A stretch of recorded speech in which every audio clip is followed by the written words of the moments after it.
seus seguidores.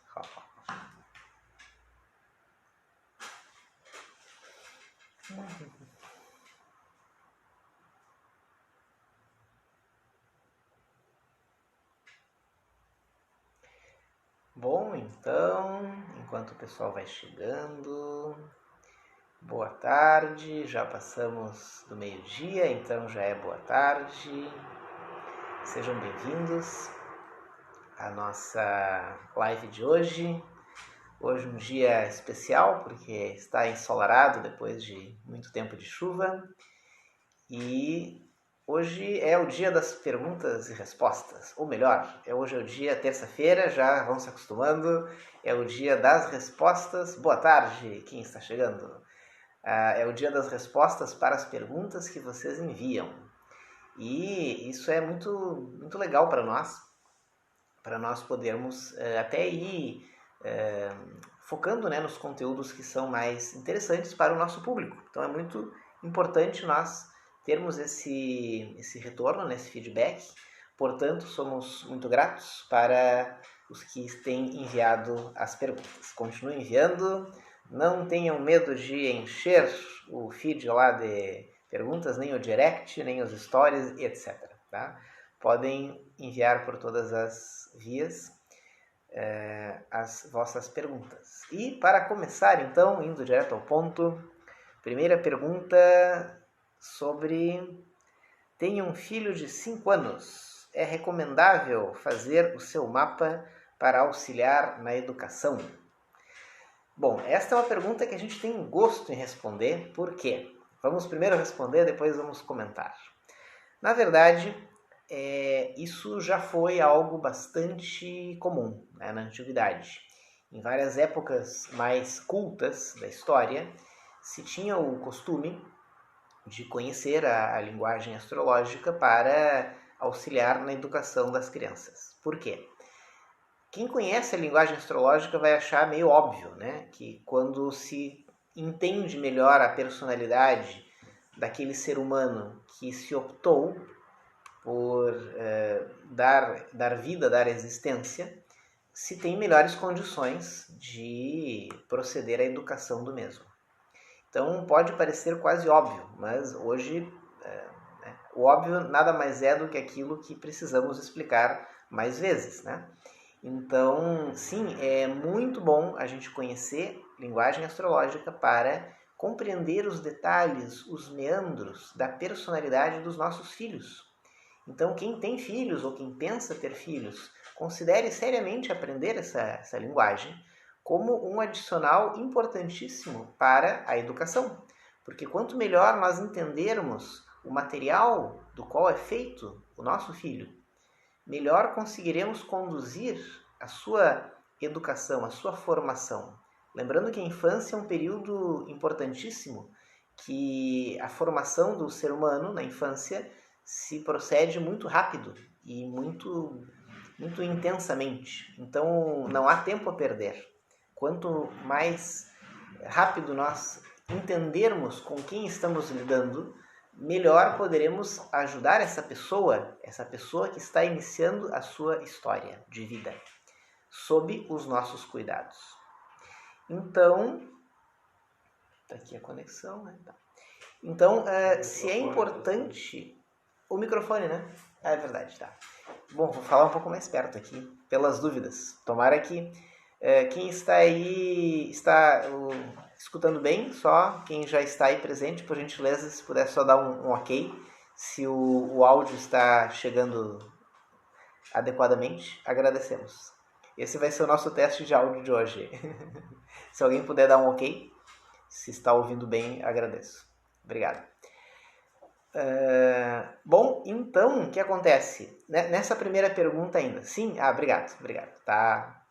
Pelas dúvidas, vou chegar mais perto aqui. Sim? Obrigado. Tem dois sim já, então tá. Então, uma coisa importante, né? Por que é recomendado fazer uma mapa astral do filho? Bom, por questões óbvias. É importante conhecer melhor, o quanto antes, com quem estamos falando. Tá? Então, como a gente falou agora há pouco, né, os nossos filhos são seres humanos que escolhemos dar existência, dar vida. E para poder ajudá-los, para poder educá-los, é fundamental conhecê-los o melhor possível. É óbvio que com a convivência próxima e intensa, nós vamos conhecê-los, né? Se formos pais atentos, se formos educadores presentes e observadores, é óbvio.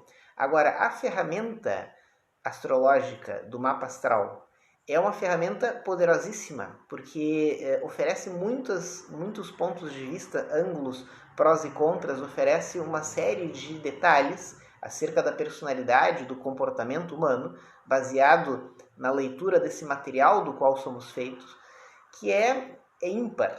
Então, o recomendado para os pais não só fazer o mapa astral, óbvio, pelo menos isso, né, para auxiliar na educação, mas pais que aprendem a linguagem astrológica com certeza vão ter uma vantagem prática muito maior sobre a educação dos filhos, né?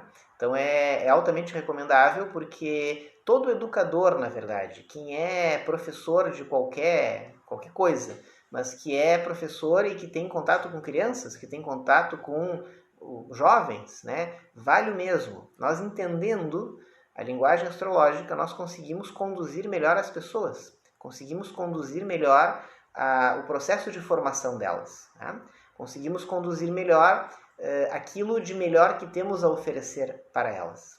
Então, fica a dica aí. Essa ferramenta é uma ferramenta muito utilizada na antiguidade.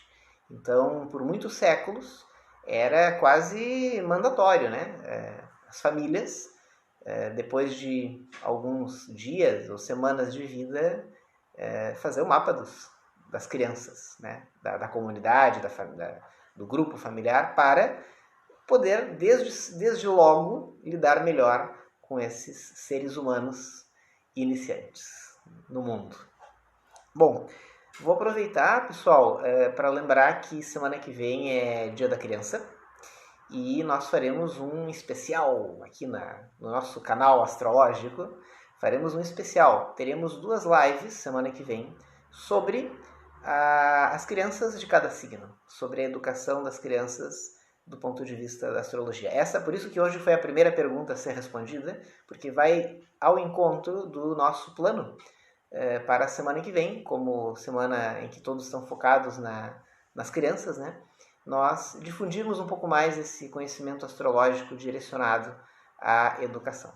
Então, fica já a dica, o convite, fiquem ligados que semana que vem vai ter live especial sobre as crianças de cada signo e a educação. Tá bom? Essa foi a primeira pergunta, agradeço aí quem a enviou. Segundo, como trabalhar a falta de elemento no mapa? Por exemplo, nós temos uma pessoa com poucos representantes do elemento Terra, poucos planetas, temos pouca presença de um determinado elemento. Bom, isso é uma questão bastante simples, na verdade, mas ela envolve um conhecimento não tão difundido. Como nós sabemos a nossa pontuação de elementos? Isso não é tão óbvio assim. Não é simplesmente ver, eu tenho Sol em Leão, logo eu tenho fogo. E eu tenho ascendente em Aquário, logo é ar. Pronto, já. Não é tão simples. Existe uma tabela, existe um estudo acerca do peso que cada componente do mapa vai ter em termos de elementos. Então, de posse desse conhecimento, cada ponto do mapa, Sol, Lua, Ascendente, cada planeta, o meio do céu, etc., cada um vai ter um peso diferenciado. Então, com esse peso, tu vais pontuar os elementos, cada um dos elementos na tua composição.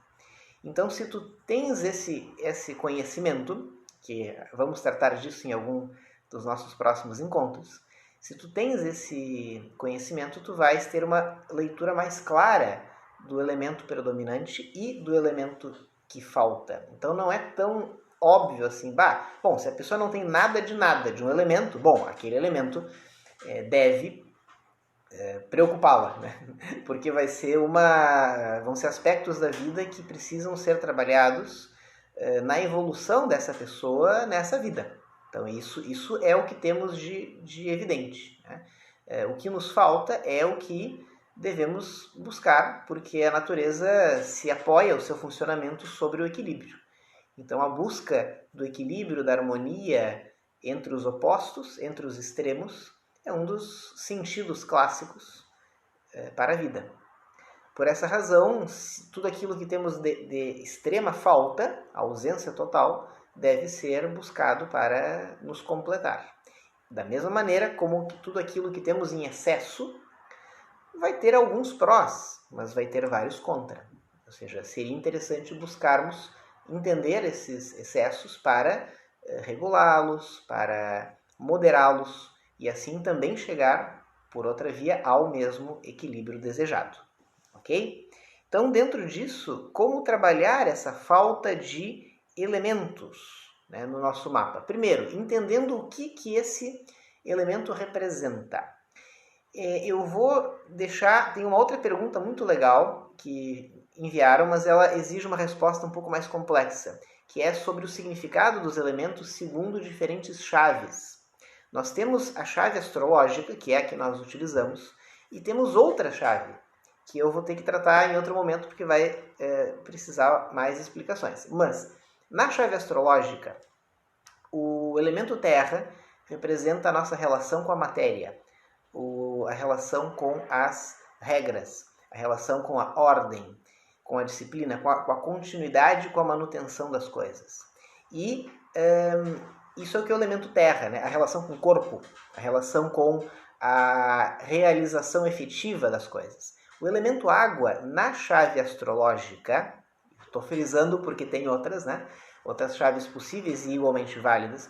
Na chave astrológica, o elemento água significa o universo emocional, ou seja, significa como que eu lido com as paixões, o amor, mas também com a sensibilidade através do emocional com as coisas que acontecem. Pensem que a água é um elemento que se afeta com tudo. Sopra um ventinho, a água já treme. Muda a temperatura, a água já se altera. Tu encosta no recipiente, a água já se mexe. Com tudo a água se afeta. Isso é a característica utilizada para, na astrologia, se entender o elemento água. O elemento água é o elemento da sensibilidade, daí a sua relação com as emoções. Tá?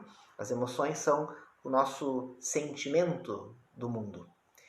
Bom, o elemento ar é o elemento da racionalidade na chave astrológica. Então, o elemento ar vai nos falar sobre a visão racional da vida, a visão lógica da vida. E, através dessa visão racional, da nossa relação com os demais seres. A propriedade do ar, do movimento, da locomoção, da variação, da adaptação, é utilizado para descrever este elemento na astrologia. E o elemento fogo é o elemento da ação, da vitalidade, da energia vital que define a nossa ação, a nossa atuação. Então, os signos de fogo são signos de muita iniciativa, de muita ação, de rompantes, né? De realização, de ânsia por fazer acontecer e fazer logo. O elemento fogo também é o elemento que transforma a escura matéria em luz, ou seja, é o elemento capaz de transmutar a matéria. Então o fogo também vai indicar essa capacidade de transformar o nosso entorno, de fazer a diferença onde estivermos presentes, de conduzir os processos para alguma finalidade. Tudo isso são propriedades do fogo que a astrologia, na chave astrológica, considera. Então, eu pensei em descrever algumas propriedades de cada elemento para poder responder que o elemento que estiver faltando no mapa, essas propriedades que eu descrevi, é o que a pessoa deve buscar desenvolver. Assim de simples. Antes eu coloquei que para tu saberes qual elemento tu tens mais ou menos, não é uma soma simples. É um cálculo, é uma... como é que é? Média harmônica, média ponderada, né? É um pouco mais detalhado, né? Se chegar nessa visão. Não é simplesmente somar a quantidade de coisas que tem de cada elemento, tá? Isso a gente ainda vai falar depois, fiquem ligados. E no curso, aquele curso maravilhoso que está para ser lançado, que vocês não perdem por esperar, porque vai ser muito interessante vocês conhecerem melhor a linguagem astrológica, estarem de posse dessa linguagem. No curso a gente explica tudo isso com detalhes. Tá? Bom, esta foi a nossa segunda pergunta de hoje. Muito obrigado a quem a enviou. E a terceira é bem direta. Inferno astral existe? Isso é um assunto que dá muito gosto de explicar. O que seria o inferno astral? Bom, primeiro que quando a gente fala de inferno, a gente tem uma visão que carregamos até hoje, uma visão religiosa medieval. E dentro dessa visão religiosa medieval, o inferno é um lugar de sofrimentos, é um lugar de tormento e castigo eterno. Bom, como eu falei, isso é uma visão religiosa medieval. E hoje nós chamamos de inferno, né, um período, um lugar de sofrimentos. E inferno astral seria o período anterior ao nosso aniversário, cerca de um mês, durante o qual nos esperam todas as piores coisas possíveis, a ponto de merecer o nome de inferno astral. É uma denominação muito injusta, tá? Por quê? De onde vem essa visão superficial, por assim dizer, popular do inferno astral? O período que antecede o nosso aniversário, ele é o 12º mês do nosso ano pessoal. O nosso ano pessoal é o ano que inicia no nosso aniversário. O 12º mês, ele reproduz a lógica, a ideia da casa 12 do mapa. E a casa 12 do mapa é a casa das nossas incertezas, dos nossos medos e das nossas dúvidas. É a casa que eu costumo explicar usando uma ilustração de uma neblina. É onde tudo nós temos pouco claro, onde nada está muito definido. E por isso temos medo, incerteza e dúvidas. E essa casa, ela vai estar representada, na sua lógica, no 12º mês de todo o nosso ciclo anual. Por essa razão, esse mês que antecede o nosso aniversário, todos os anos, ele tende a nos apresentar alguma pressão, ou seja, alguma tensão psicológica, no sentido de nos trazer aquilo que tememos, nos trazer as incertezas acerca do novo ciclo que se aproxima. Porque vejam que o aniversário, do ponto de vista astrológico, é algo bastante importante, porque o aniversário significa uma reprodução em miniatura do nosso nascimento. É o momento em que o Sol retorna ao ponto exato em que estava quando nós viemos ao mundo. Então, do ponto de vista astrológico, o aniversário é algo bastante relevante, porque ele é todo ano um novo nascimento. E esse período anterior, apelidado popularmente de inferno astral, esse período anterior ao aniversário, ele é um período análogo ao período anterior ao nosso nascimento físico, ou seja, na nossa gestação. E na nossa gestação nós estamos presos, nós estamos com medo, com incerteza, não sabemos o que vem depois. E é um período de pressão e tensão psicológica prévio ao nascimento de um novo período de vida. Então percebam que tudo é uma lógica que vai se reproduzindo e se associando na astrologia entre os seus diferentes aspectos. Por essa razão, esse período que antecede o aniversário, injustamente chamado de inferno astral, ele nada mais é que um período de concentração de energias naturais que envolvem tensões, pressões naturais, de acordo com as características próprias de cada personalidade, que naturalmente antecede o nascimento, que naturalmente ocorre todos os anos no nosso aniversário. Portanto, o inferno astral não tem por que ser considerado algo ruim e muito menos chamado de inferno, né? Coitado, né? Do inferno astral. Se nós soubermos entender as energias que interferem nesse período, poderemos vivê-lo tranquilamente e, aliás, muito produtivamente, compreendendo as lições que a vida quer nos ensinar nos preparativos da mudança natural de ciclo que passamos todos os anos. Então, fica a dica aí sobre o inferno astral. Muito obrigado a quem enviou esta pergunta. Esta foi a nossa terceira pergunta sobre o inferno astral. Quarta pergunta de hoje. O que são as três cruzes? Cardinal fixa e imutável? Mais uma vez, isto é pergunta de quem entende algo já, né? Isso não é pergunta de quem não conhece nada de astrologia. Muito bem. Parabéns a quem perguntou, que conhece bastante ou algo. Na astrologia, né, na principal ferramenta que nós dispomos, na astrologia, que é a composição do mapa astrológico de nascimento, o famoso mapa astral, nós temos uma importância muito grande para o segundo elemento componente, que é o signo. E como vocês viram já nos nossos vídeos, aqui no canal, e ainda verão em vários outros momentos, e como é bem explicado no nosso curso, nós temos o signo como um conjunto de símbolos bastante complexo. O que compõe um signo é a união de vários fatores. Por isso que é um grande erro o estereótipo, julgar a pessoa apenas por uma informação ou outra que se tem acerca do signo solar, né? O fulano é de Áries, logo ele é assim, assim, assado. É claro que ele ser de Áries, ou ter o Sol em Áries, vai predispô-lo, algum ariano gostou aqui, vai predispô-lo a vários comportamentos previsíveis, mas ele é uma pessoa, não um signo. E há que conhecer o conjunto da sua obra para compreendê-lo.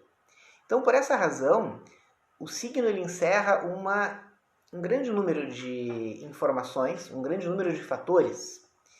E esses fatores, eles provêm de origens diversas. Por exemplo, tem um fator astronômico, né, dos planetas e estrelas envolvidos na composição daquela constelação daquele signo. Tem um fator mitológico, o que representa na totalidade a simbologia daquele personagem mitológico que está representando o signo em questão. E por aí vai. Tem muitas coisas na composição do signo. O elemento do signo, o planeta regente do signo. E uma das composições do signo, para nós entendermos a complexidade de um signo, é a modalidade. A modalidade é um padrão de ação. E nós temos três modalidades para enquadrar cada um dos signos. Então, há signos de modalidade cardinal, há signos de modalidade fixa e há signos de modalidade mutável. São três padrões de ação possíveis. Nenhum é melhor que o outro, os três fazem parte da natureza e, basicamente, o cardinal é a modalidade de ação dos inícios, é dar início aos processos, são os pioneiros e os que tomam para si o encargo, a responsabilidade acerca do que vai acontecer. A modalidade fixa são aqueles que mantêm os processos, sustentam os processos, são os que aguentam e resistem para que as coisas tenham continuidade. E assim tenham tempo de mostrar a que vieram. E assim tenham tempo de mostrar a sua verdadeira identidade. E a terceira modalidade é a dos signos mutáveis. Estes são aqueles que têm a missão de transformar, de variar, de diferenciar, diversificar e que têm a responsabilidade de dar lugar às mudanças necessárias da natureza. Ou seja, vida é movimento, movimento é vida. E os signos mutáveis garantem que o movimento ocorra e se mude para outra situação. Vocês sabem que essas três modalidades, que foi perguntado, né, com o nome das três cruzes. Por quê? Porque cada uma das três modalidades está representada por 4 signos. Então, esses 4 signos, numa roda de 12 signos, todos são dispostos em cruzes. Então, as três modalidades também são conhecidas como as três cruzes da astrologia. Então, cada cruz tem 4 braços e 4 signos em cada ponta. Né? Bom, essas três modalidades de movimento, né, cardinal, fixo e mutável, têm origem nas fases das estações. Cada estação tem um início, um meio e um fim. E os antigos diziam que o período do início de cada estação é o início do pioneirismo, em que a energia e o papel, o trabalho daquela estação vem para se estabelecer. O período do meio da estação é o período de esforço por sustentar e manter esse trabalho dessa estação. Isso vale para qualquer estação. E o período final de cada estação é o momento de a natureza se preparar para ir lançando as bases para a mudança de estação, né, para a estação seguinte. Vocês conseguem perceber a beleza deste processo quando observamos que as 4 estações contêm esses 3 momentos. Qualquer uma delas. A mesma lógica. E esses 3 momentos são ocupados por um signo cada. Então nós temos mais ou menos um mês. Né? Cada estação divide 12 por 4, dá 3 meses.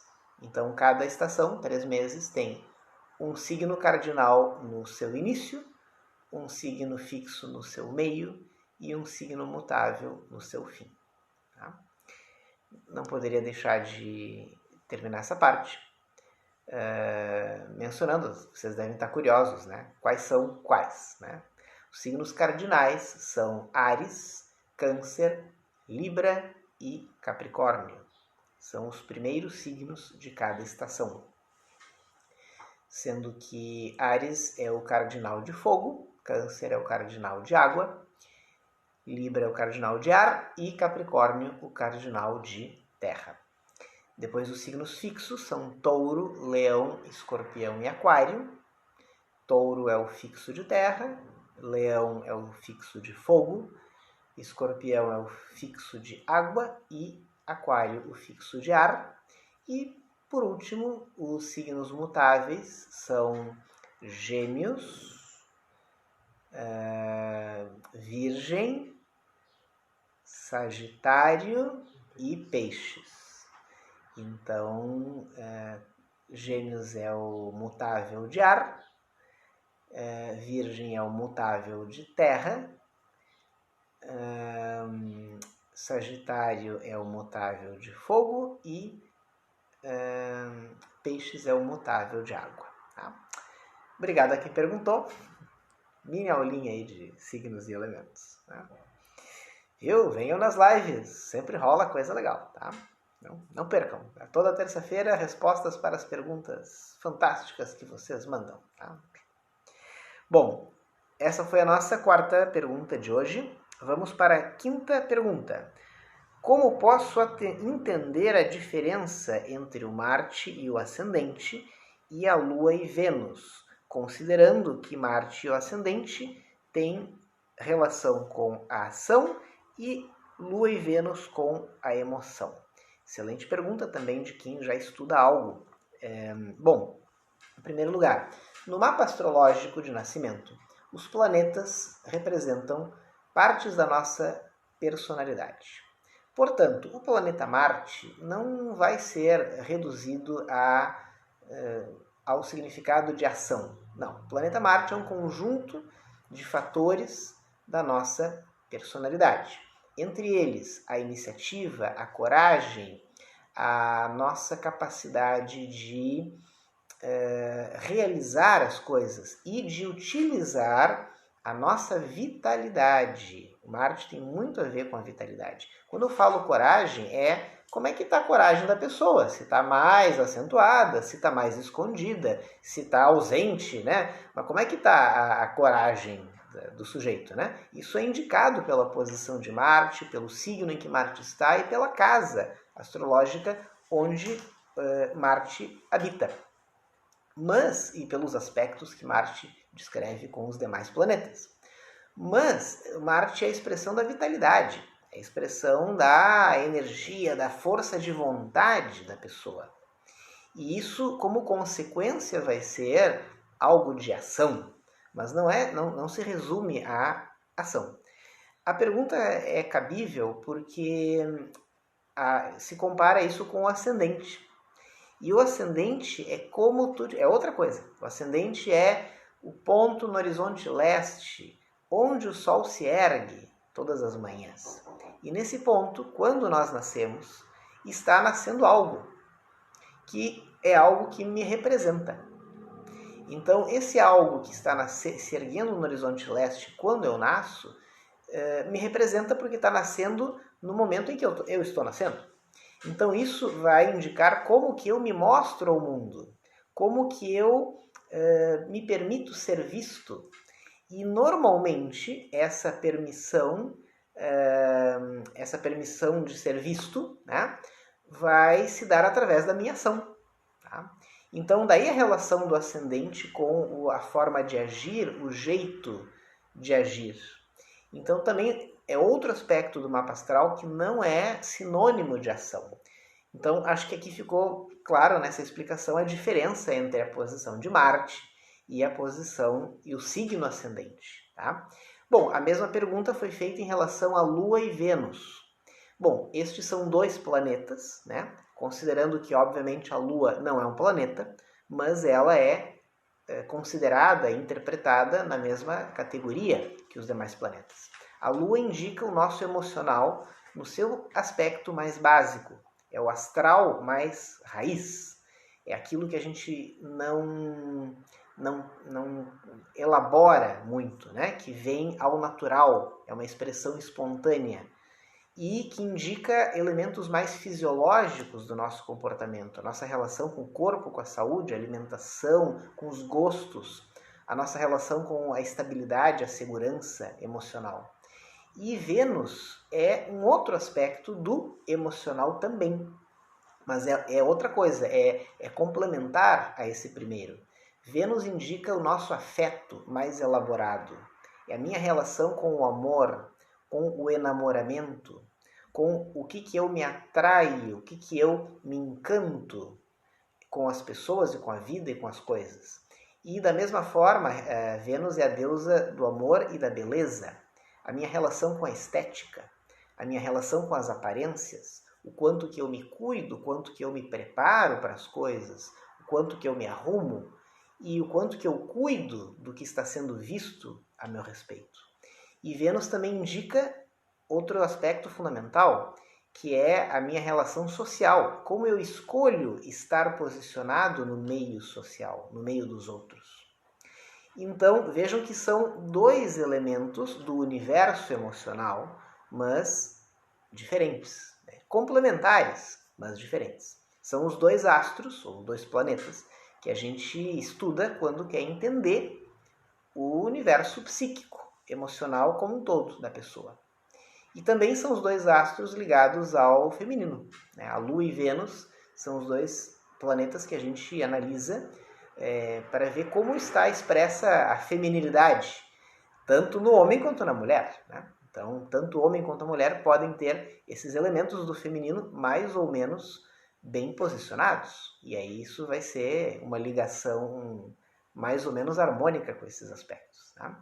Então, tá aí a resposta para a nossa quinta pergunta de hoje, que é do Marte ascendente, Lua e Vênus. Obrigado a quem fez. Eu já vou para a sexta pergunta, que não estava aqui na lista, mas eu lembrei que a mesma pessoa tinha, que não ia entrar hoje, mas já vamos colocar, sobre as chaves dos elementos.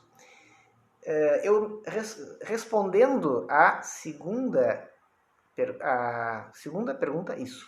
Respondendo à segunda pergunta, nós mencionamos aqui hoje que a chave astrológica para entender os elementos não é a única. Então, na chave astrológica, reprisando o que falamos há pouco, né, nós temos a Terra para indicar a nossa relação com a matéria, com as coisas concretas, objetivas, com a estabilidade, né, do mundo material, do mundo físico. Nós temos o elemento água ligado às emoções, aos sentimentos, à nossa percepção emocional da vida e das situações. Nós temos o elemento ar, a percepção racional, o uso da mente, o uso da inteligência para a vida, para as situações. E o elemento fogo, o elemento da ação, da vitalidade, da expressão da vontade e da capacidade de transformar o entorno. Essa é a chave astrológica, não é a única. Eu poderia citar mais de uma, mas a mais considerada, além da chave astrológica, vamos chamar de chave alquímica. A chave alquímica é utilizada em muitos outros estudos, em muitos outros ramos. Por exemplo, na filosofia antiga, na filosofia esotérica, em outros campos que procuram estudar o ser humano, na sua composição, na composição da sua personalidade. Nós vamos encontrar nesta outra chave, só para citar um outro exemplo importante, uma outra relação entre os elementos e a sua representação no ser humano. Bom, o elemento terra permanece, como na outra chave, indicando a nossa relação com o físico, com a matéria. Porém, o elemento água vai indicar a nossa relação com a vitalidade, com a energia vital, com a nossa disposição ao movimento e a relação com a saúde. Já o elemento ar vai estar relacionado com o emocional. E todo o universo das emoções, sentimentos, desde os instintos mais básicos até os sentimentos mais elevados. E o elemento fogo, por sua vez, vai estar relacionado com a mente, com todo o âmbito da mente, do raciocínio, da visão racional da vida. Então percebam que é uma outra chave, que eu tomei como exemplo, vamos chamá-la de chave alquímica, que não é que uma esteja certa e outra errada, de forma alguma. São duas visões da natureza, duas ferramentas que leem os elementos da natureza de maneira complementar. Ou seja, cada uma considera mais alguns aspectos de cada elemento. Então, numa, a simbologia do fogo com a mente, com o esclarecimento, com a iluminação que as ideias produzem, é priorizada. Noutra, a propriedade do fogo de transformar o ambiente, de abrir caminhos e de representar a ação rompante e a energia, é outra, é priorizada. Então, percebam que nas duas chaves se consideram os mesmos elementos sob diferentes ângulos e priorizando diferentes propriedades de cada elemento. Tá? Essa aí foi a resposta para a pergunta extra. E temos tempo para mais uma ainda, que talvez seja a última de hoje. Qual a importância da sinastria? Pelas minhas contas, esta será a 7ª.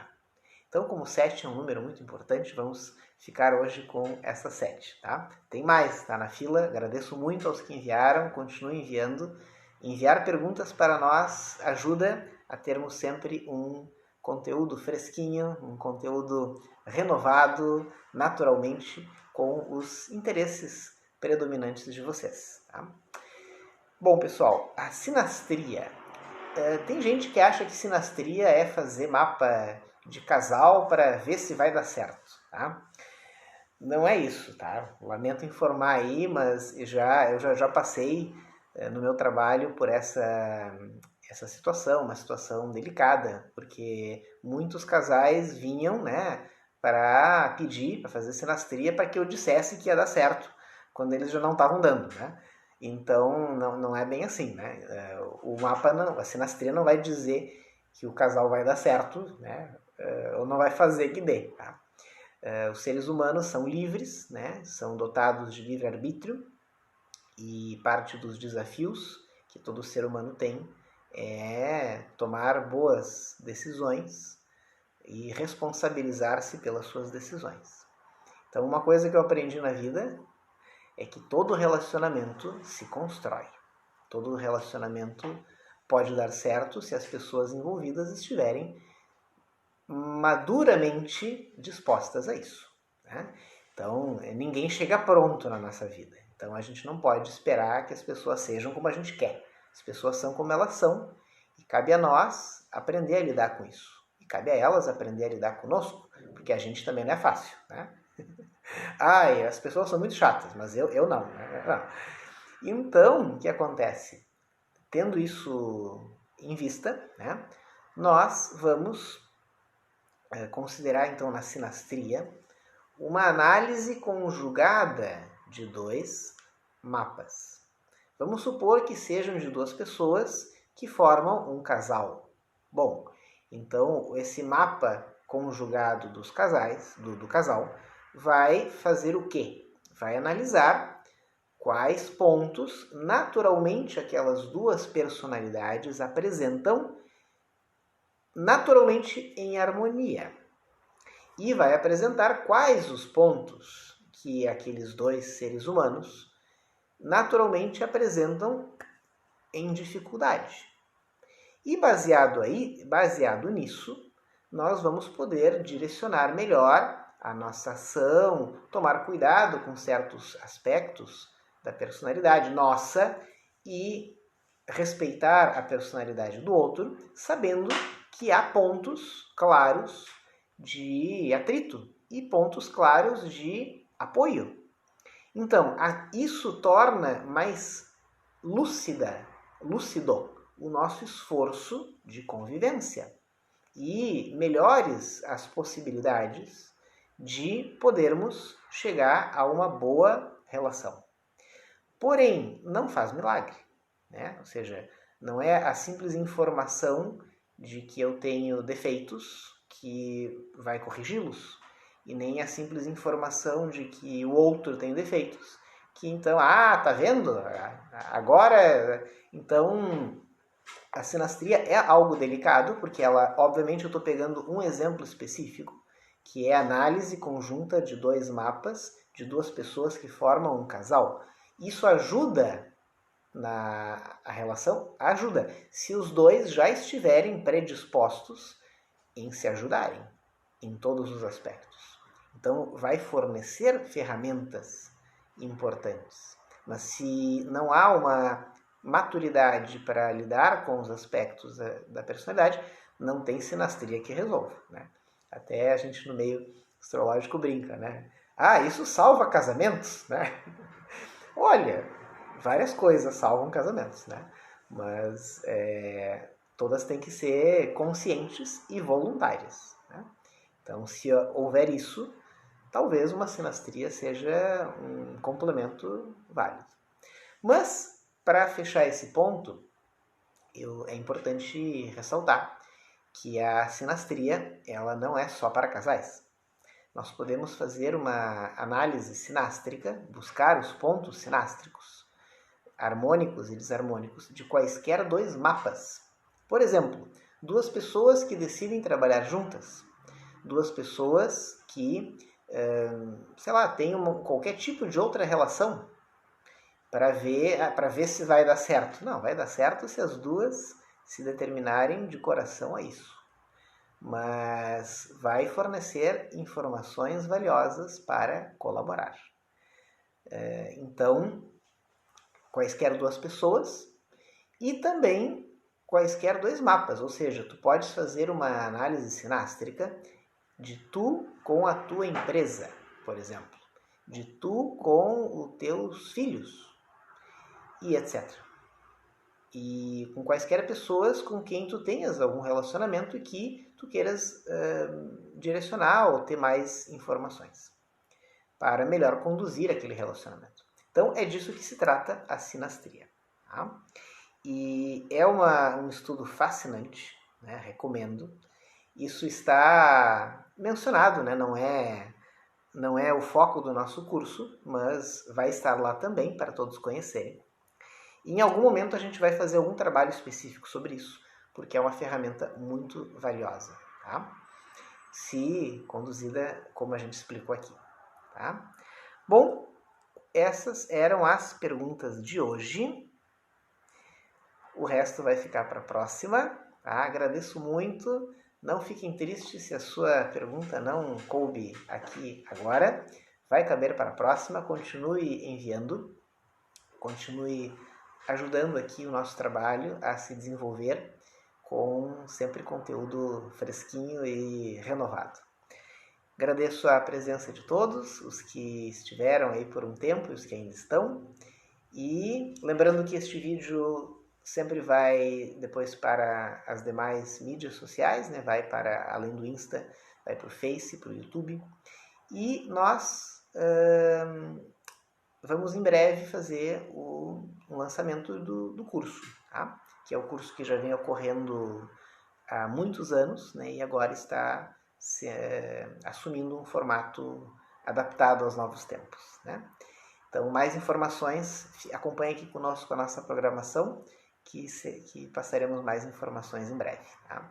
Lembrando também, pessoal, que estamos adotando o formato das lives diárias, né? Então, de segunda a sexta, não sempre no mesmo horário, né? Mas em horários ainda experimentais, vamos nos encontrar aqui.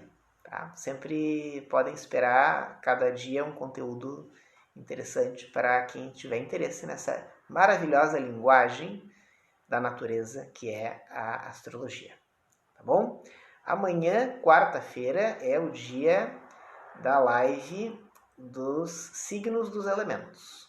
Então, amanhã, elemento terra, não percam, às 8 da manhã. Amanhã, horário especial, 8 da manhã. E na quinta-feira, às 19 horas, interpretação de mapa astral. E na sexta-feira, meio-dia, a estreia da série de astronomia. Tá? Foi um privilégio ter estado com vocês. Agradeço as perguntas e os comentários aqui colocados e aguardo encontrar vocês por aqui mais vezes. Tá? Muito bom estar com vocês. Um grande abraço e até breve.